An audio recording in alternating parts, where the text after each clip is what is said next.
ये कुछ नहीं कर रहे हैं, जनता के दिमाग को भ्रमित करते हैं। कभी नदिया का नाम बदल देंगे, कभी इलाहाबाद का नाम बदल देंगे, कभी किसी का। इसके अलावा ये भाजपा की सरकार बदलने में बहुत माहिर है और ऐसे सरकार को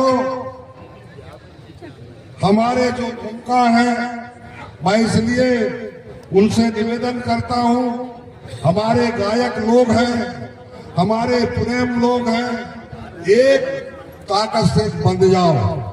हाँ, इनका ताकत नहीं है कि किसी का नाम बदल सके। इसलिए 5 साल बाद जब आती है सरकार, उस टाइम हमारे छिन्न मिल हो जाता है, कोई दलाली करने लगते हैं। आज हमारे यहाँ अगर विधायक होता, सांसद होता, तो क्या ये लोग इतना वो कर पाते? वो हमारी बहन बेटी है, उसको शायद उकसा करके ये बातें, इतने बड़े बड़े राजा महाराजाओं को जो आज तस्वीर लगाए हैं, इन्होंने पूरे शासन किए हैं, क्या इनका जो त्याग और तपस्या वो हमारी बहन बेटी माननी संपत्तियां जी उनकी को जरा शर्म नहीं आई? और इसलिए मैं कहता हूं कि जिस बाप का औलाद नालायक हो, जिस बाप का औलाद नालायक हो, उस बाप को इज्जत नहीं मिलती। और जिस समाज का नेता नालायक हो, जिस समाज का नेता नालायक हो, उस समाज का इज्जत नहीं हो रहा है। आज ये बांध वाले में आते आते मेरे को बताए, उस दिन में सब वहां हमारे प्रदेश अध्यक्ष आज हैं, उनके सामने रुलाया था बसरिया में, ये वाले बहुत लोग आए। आज नर्मदा मैया को छिन्न भिन्न करने के लिए 4 बांध बनाया जा रहा है।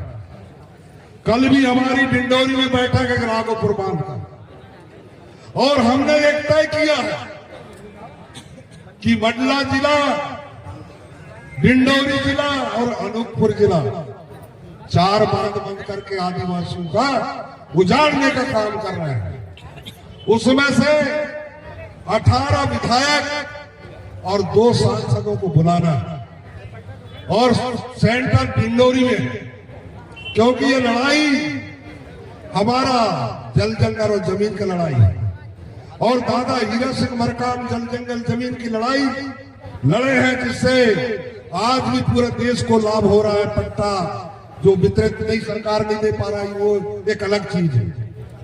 लेकिन दादा मरकाम जी के साथ में बहुत संघर्ष हुआ है। ये गोंडवाना का नाम हटाने के लिए कुछ संगठनों ने, जब हमने भोपाल में थे तो दादा हीरा सिंह मरकाम का एक गोंडवाना नाम ना दिया जाए, कुछ और नाम दिया जाए, पार्टी का आदिवासी नाम दिया जाए।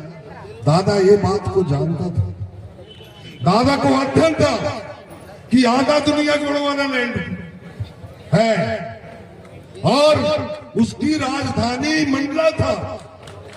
और इस बात को उन्होंने दादा बोला, नहीं, आप मानो न मानो, ये गोंडवाना गणतंत्र पार्टी हटेगा नहीं, ये भूभाग के आधार पर है।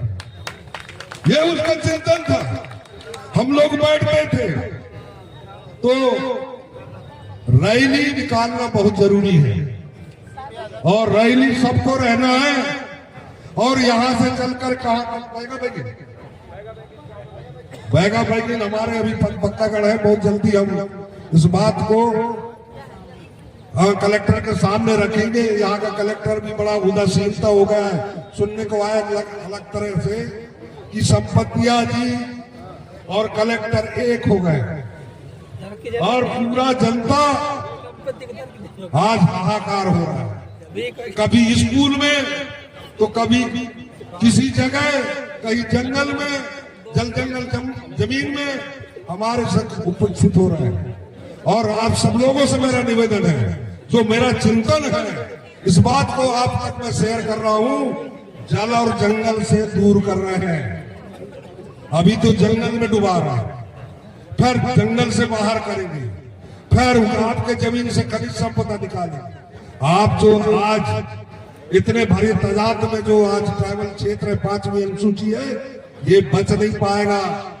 और ये आरएसएस की सरकार, भारत की सरकार दिल्ली में होती है, लेकिन भाजपा की राजधानी दिल्ली है। भाजपा की पूरा देश का राजधानी दिल्ली होती है, लेकिन भाजपा के लोगों का राजधानी नागपुर है। कहाँ है? नागपुर। और नागपुर से पूरा इनका रणनीति बनता है। आज जो नौकरी चाकरी, पढ़े लिखे नौजवान आज जो वैकेंसी नहीं भर पा रहे हैं, ये क्या कारण है मालूम? ये आपको गुलाम बनाने का तरीका तैयार करेगा।